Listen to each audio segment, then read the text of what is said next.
This is the final chapter of the Rāmāyaṇa, bringing you up to speed. Ravan has been killed.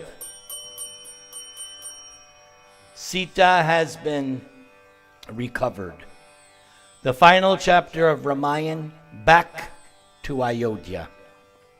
Just like Prabhupada has that phrase, back to Godhead. Back to Ayodhya, because that's where they started from, right? They can't say back to Ayodhya if they never were there. So back to Godhead means we were there. Otherwise, what? Prabhupada doesn't understand the English language? Some people think like that. They think Prabhupada doesn't understand English. No, he does. Shall we hear the Rāmāyaṇa? So then repeat after me. Hey Ram, bolo. Hey Ram, hey Ram. Hey Ram, hey Ram. The following morning, Vibhishan approached Ram and told him his bath was ready. The Rakshasa devotee said, hot and cold baths, as well as every sort of cosmetic unguents and perfume are ready. And we have prepared heavenly garments and garlands. Excellent maidservants, well versed in the arts of decoration, are at your service, O Ram. Ram replied that he had no desire for any kind of pleasure until he had seen Bharat. He told Vibhishan, that prince is now living in austerity. He bathes in cold rivers and eats only roots and fruits gleaned from the forest. How can I accept any luxuries? So just imagine, Bharat was king, right? But he did not accept the throne, did he? What was on the throne? Ram's shoes. And Bharat was living outside, right? Very, very simple. Yes, very austere. Ram asked Vibhishan to find some means by which he could return quickly to Ayodhya. Vibhishan replied that the heavenly Pushpaka chariot was available. Ravan took this chariot, which moves according to one's will. He took it from Kuvera. It still remains in Lanka, desiring to render you service, O Ram. Vibhishan bowed low before Ram and repeatedly requested him to stay for a while in Lanka and accept his hospitality. But Ram was anxious to depart. He thought of his mother and of Bharat, how they must long to see him again. His exile was now over. He had promised to return immediately. If he did not return, they would surely be consumed by grief and anxiety. Bharat might even give up his life, Ram said. You have already fully honored me with your first-class counsel and advice. You have served me well on the battlefield, and I am deeply indebted to you. But now you must grant me leave, O valiant Rakshasa. My task is accomplished, and I must return quickly to Ayodhya. Vibhishan acceded. He at once invoked the Pushpaka, and it appeared in the sky. Ram gazed with wonder at the glowing golden chariot with its lofty jewel-encrusted mansions and countless golden trellises wreathed with garlands of heavenly flowers. After inviting Ram to board the chariot, Vibhishan said, "Is there any final service I can render you before you leave?" Ram asked the Rakshasa devotee to bestow riches upon all the monkeys. Give them abundant gold and jewels to take back with them. A king should always reward his army. They should be well cared for and given everything they desire, for they are always prepared to lay down their lives for the king's sake. Vibhishan at once made arrangements for profuse wealth to be distributed to the monkeys. Then Vibhishan helped Ram and Sita to ascend the chariot. Ram again thanked Vibhishan for his service, and the Rakshasa devotee sorrowfully watched him prepare to leave.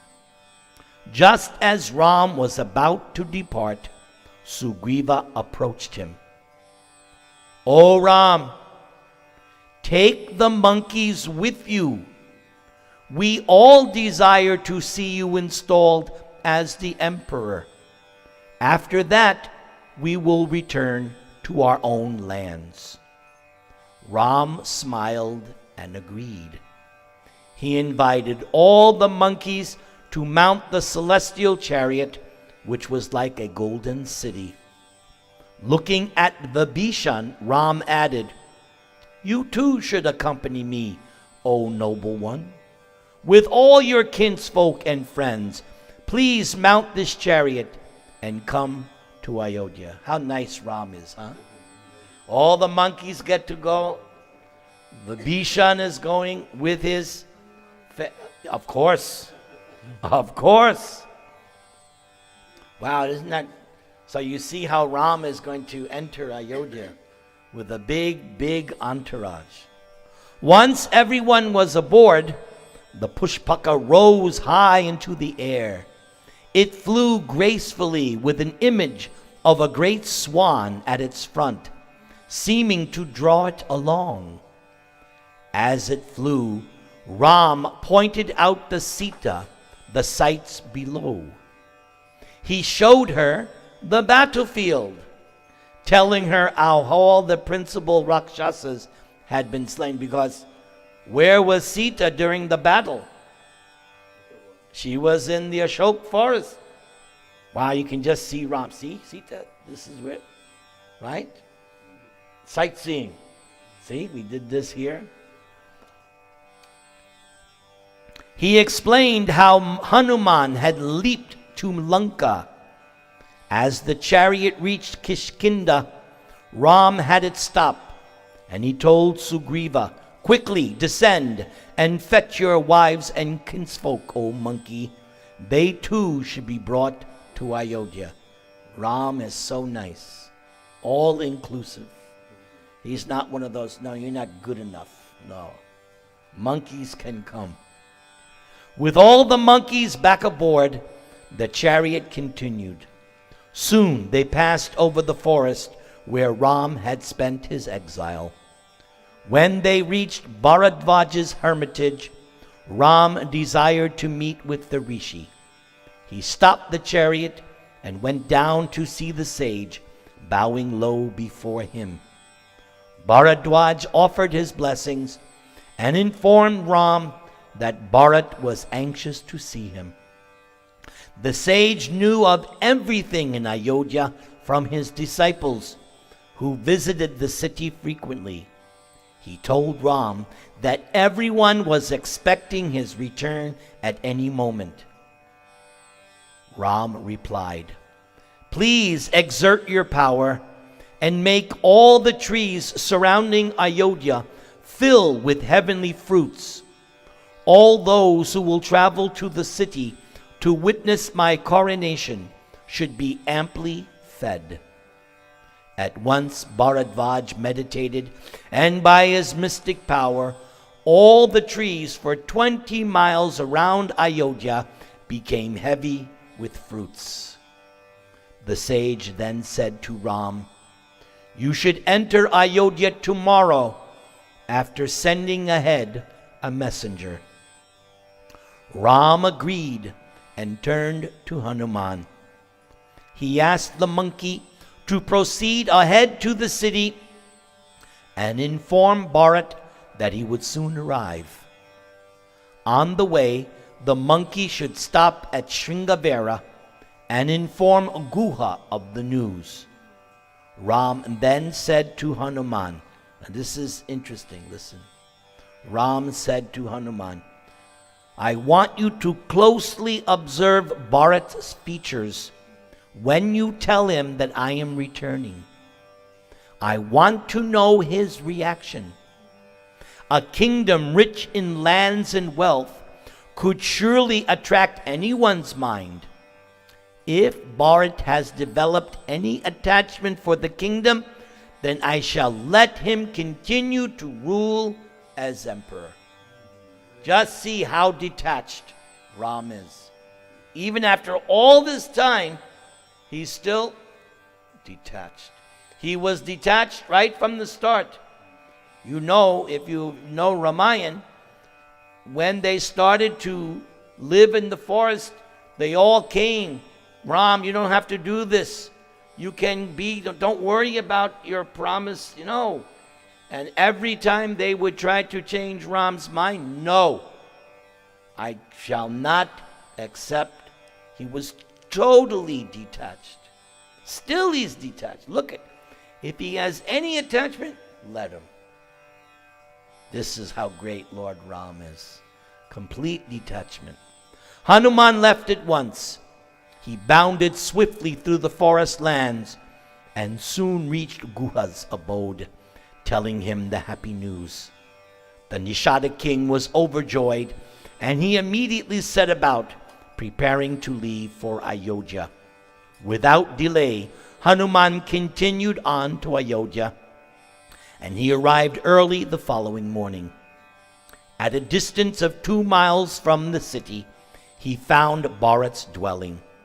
There he saw the prince, clad in black deerskins, emaciated from fasting, his hair matted.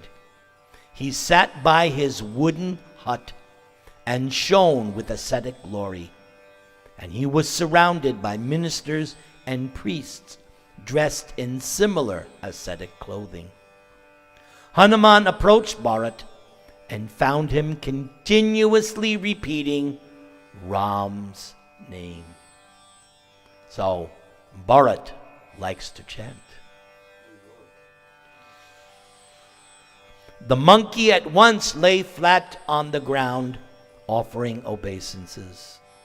Then with folded palms, he stood before Bharat and said, "Having completed his exile and having slain Ravan, Ram will soon arrive, accompanied by Sita and Lakshman. He has asked about your welfare, and he longs to be reunited with you." Bharat was overwhelmed with joy and sank to the ground in a faint. After regaining consciousness, he stood up and embraced Hanuman. Prince Bharat shed tears of happiness, and he spoke in an exuberant voice. "O monkey, I do not know if you are a god, a rishi, or what, but what you have told me is the most wonderful news. I shall give you 100,000 cows. I shall give you many beautiful maidens adorned with gold and jewels." So what do you think? Does Ram have any does Bharat have any attachment? Doesn't sound like it. Bharat asked Hanuman to tell him in full what had happened to Ram since his departure, and the monkey recounted the tale. Bharat was delighted. He told Shatrughna to go to the city and spread the news of Ram's impending return. Bharat ordered that the city be fully decorated with pennants and garlands. Everyone should come out to greet Ram. Hanuman could easily understand Bharat's heart. Ram should have no doubt about his brother. His devotion for Ram was obviously no less than the devotion Hanuman himself felt for Ram. Yes, one devotee can certainly tell if somebody else is a devotee. And is there a better devotee than Hanuman? What's he called? Bhaktaraj, right? He's the king of devotees. The monkey shed tears of joy as he witnessed Bharat's display of love for Ram. Shatrughna, along with Bharat's ministers, went into the city and began to prepare. They had Kaushalya and Sumitra placed upon palanquins and brought her to Nandigram, where Bharat was living. Behind them came thousands of citizens, some walking, some on elephants, some on horseback, others in chariots. The blast of the conch shells, the roll of drums was tumultuous. A great roar came from the huge crowds, and it appeared as if the entire population of Ayodhya had come out of the city. The 14 years of Ram's exile had already ended, and all the citizens longed only for his return. Many other monarchs were also present in Ayodhya, having been invited by Bharat to be present when Ram returned. By the end of the day, the whole region of Nandigram was completely crowded with people, all hoping for a glimpse of Ram. Bharat stood gazing to the south. He felt anxious. Had this monkey been telling the truth? Was Ram really about to return? When would he arrive? He questioned Hanuman again and again, and the monkey repeatedly reassured him. Suddenly, Bharat saw in the distance the shining pushpaka. Hanuman then shouted, pointing it out to Bharat, "Here comes the highly glorious Ram."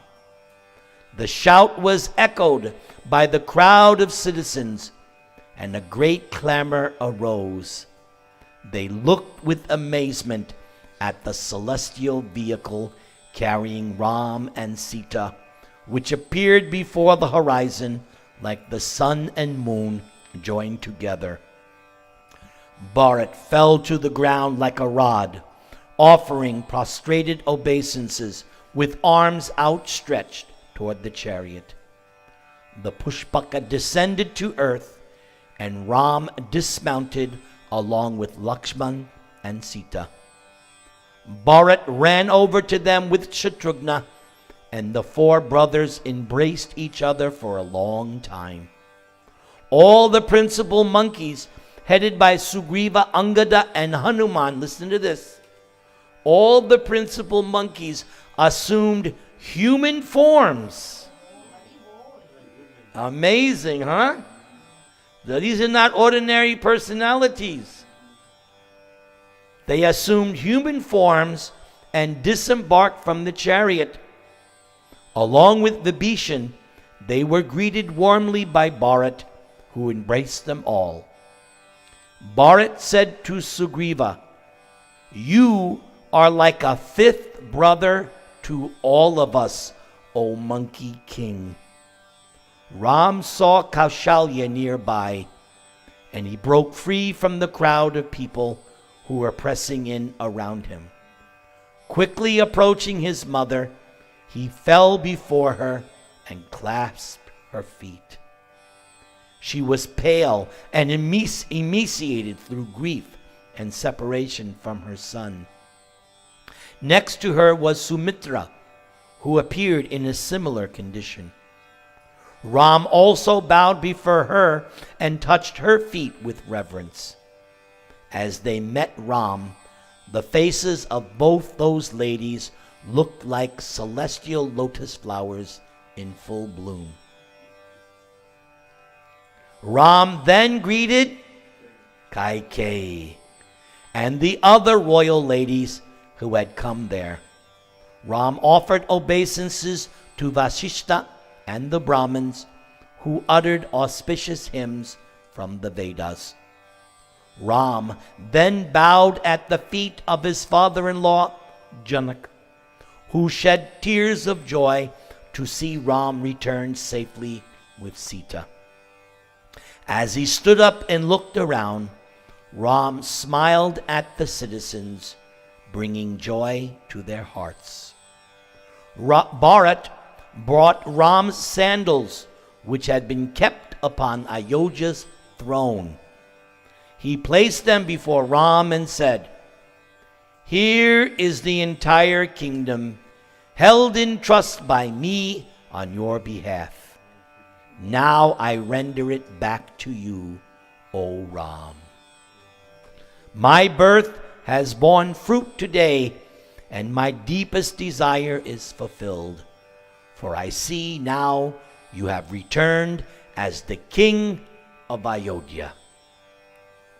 Bharat told Ram that everything in the kingdom, everything had increased tenfold while he was gone. Boy, where's that in our American economy? I guess we don't have Ram or Bharat in our government. It's just the opposite. All this is due to your influence alone, O Ram, for I ruled the kingdom thinking only of your example. Ram embraced Bharat again and again, and the two brothers shed tears of joy. Seeing the display of affection between them, the monkeys and Vibhishan cried. Ram then looked up at the Pushpaka and said, "O Pushpak, you now may return to your master, Kuvera. I thank you for your service." So it seems that this some kind of personality, huh? He's speaking to this Pushpaka as a person, as you would speak. Right? You don't talk to your car, do you? Except if you have the Bluetooth or the...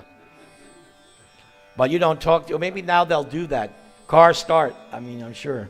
No, they have that. Huh? Yeah, I'm sure Google is, yes. The heavenly chariot then rose into the sky and disappeared. When everyone was seated, Bharat addressed Ram. "Ram, please assume the rulership of this world. Although I have officiated in your absence, I can no more rule in your presence than a candle can give light in the presence of the sun. Let the world see you shining with dazzling splendor after being consecrated upon the throne of Ayodhya. We all long only for this, O Raghav." Ram replied, "Let it be so." And a great cheer went up from the assembly. Ram then had the royal barbers cut his hair, which was still in a mass of matted locks. He took his bath and dressed in costly silks and brilliant gold ornaments. Many garlands of celestial flowers were hung around his neck, and he was daubed with sandalwood paste of various colors.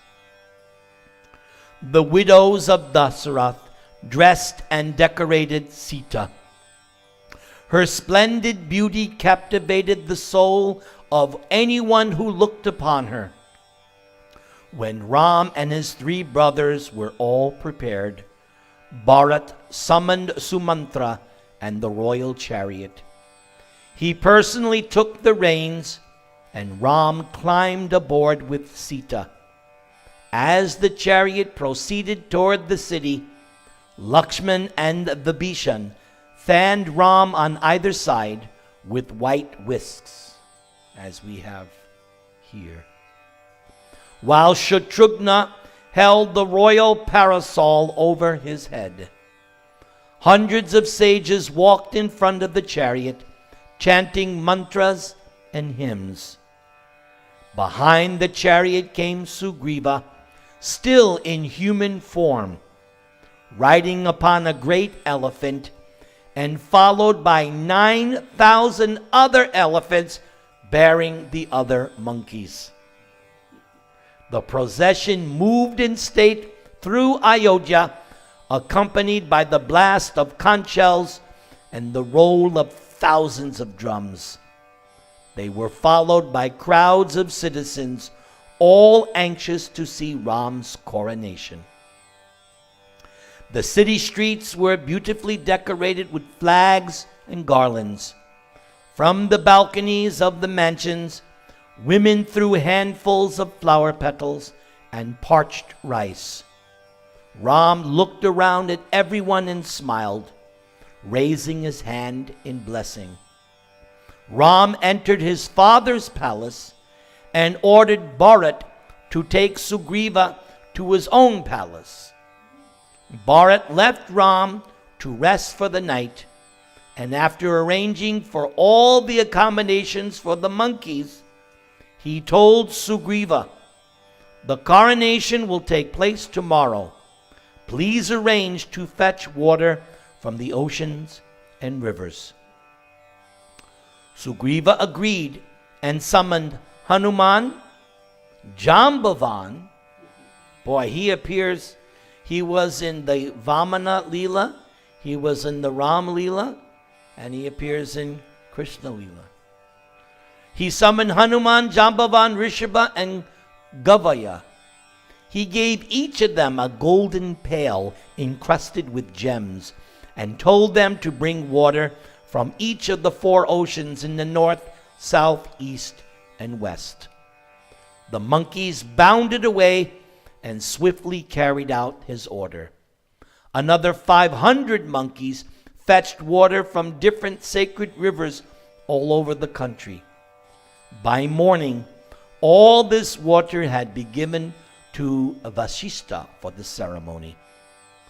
The coronation began early in the morning, and Ram was ritualistically bathed by the Brahmins. 16 beautiful virgin girls consecrated him in accordance with the scriptural procedure. Following this, Ram was bathed by his ministers and chief warriors, and then led by the leaders of the trading community. From the air, the 4 guardians of the worlds sprinkled Ram with celestial nectar. When the bathing was over, Vasishta had the crown placed on Ram's head. This crown had been created by Brahma and was first worn by Manu himself. It shone with the brilliance of the sun. Wearing that golden crown and seated upon a throne made of precious stones, Ram was radiant and difficult to behold. Seated next to him was the exquisitely adorned Sita, enhancing Ram's grandeur and magnificence. Vayu came in person and presented to Ram an unfading garland of 100 celestial lotus flowers. These flowers imbued its wearer with unfailing vigor and energy. At the urging of Indra, he also gave Ram a priceless necklace of pearls interspersed with heavenly jewels of every variety. Taking that necklace, Ram turned and placed it on Sita's bosom. She immediately lifted it in her 2 delicate hands and glanced over at Hanuman. Understanding her desire, Hanuman knelt before the princess, and Sita placed the necklace over his head. Rising up again with that celestial ornament on his chest, Hanuman appeared like a dark thundercloud decorated with lightning bolts. Gandharvas sang while the Apsaras danced their mind-stealing dances, filled with movements and gestures deep with meaning. The huge crowds cried out, "Victory to Ram!" Everybody! Victory to Ram! All glories to Sita and Ram! The earth itself seemed to rejoice and gave forth abundant crops and fruits, as well as flowers, which released a delightful fragrance carried on gentle breezes. The gods filled the canopy of the sky, and all the divine beings experienced the highest ecstasy upon seeing Ram united with Sita. Ram turned to Sita and smiled. His purpose was fulfilled.